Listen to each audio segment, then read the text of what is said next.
What's up, guys? G-Scale here. So somebody in the nutrition challenge asked us our opinion, asked us, the nutrition coaches, our opinion on appetite suppressants, like supplements that are designed to, keep your appetite in check.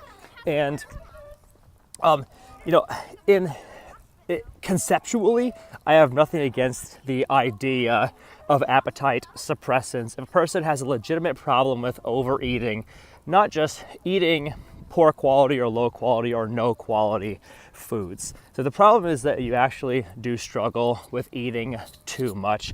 I'm not in opposition to the idea of appetite suppressants. Now, here's an important thing for us to understand, though, is that what you consider an appetite suppressant might change my answer on this. Like, check this out, right? So, drinking enough water every day is an appetite suppressant. If you drink enough water, we just know that you will not be misinterpreting thirst as hunger, and you're more likely to eat an appropriate amount of food if you're drinking enough water every day. So, drinking water is an appetite suppressant. What else is an appetite suppressant?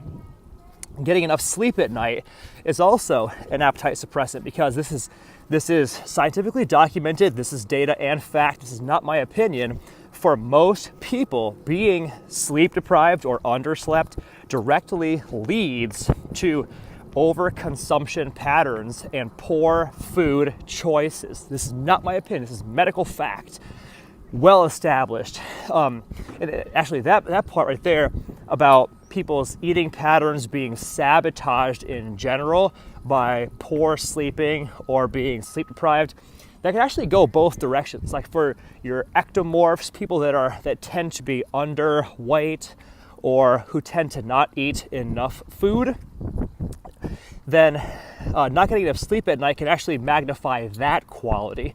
So the problem with sleep deprivation is that it magnifies whatever your problems are. So if you tend to make poor food choices and overconsume, then sleep deprivation leads to that as well. But bringing it back to the point of this message, getting good sleep at night is an appetite suppressant for almost everybody. So if you look at it that way, like, I'm not conceptually opposed to appetite suppressants. Where I think gets to be trouble, though, is when people are trying to game the system and find some kind of trick or gimmick or hack where you've got an over-the-counter supplement that is designed to suppress your appetite. To me, that feels like a very short-term game, and I'm not generally a fan of things that are entirely short-term games, or that feel like a gimmick or a hack or some kind of trick in order to artificially amplify somebody's short-term progress. And if you think about taking some over-the-counter supplement that has some kind of ingredient that's supposed to trick your nervous system into thinking that it's full, obviously I can't stop you from doing it, but I would say that is probably not your first and best option for an appetite suppressant. Like, if you feel like you legitimately struggle with overeating and legitimately struggle with your consumption volume, consumption patterns, like, first, actually journal your food for a week and have the nutrition coaches give you feedback on whether or not the volume you're taking in is appropriate. Do that first. Then, second, if you haven't already, be sure that you're drinking enough water every single day. One guideline we have from one of our coaches is whatever your body weight is, half that amount in ounces each day. So if you weigh 180 pounds, 90 ounces a day, for example. It's one guideline. It's not the only possible guideline for water. You can reference my water video if you need more specific guidance about how much water to drink each day, but dial in your water and don't just guess, actually measure it.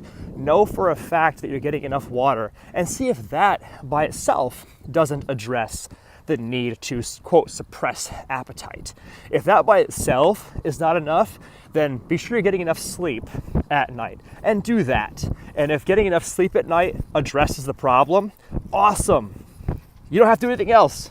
You got the water and the sleep and your appetite is well controlled. Fantastic.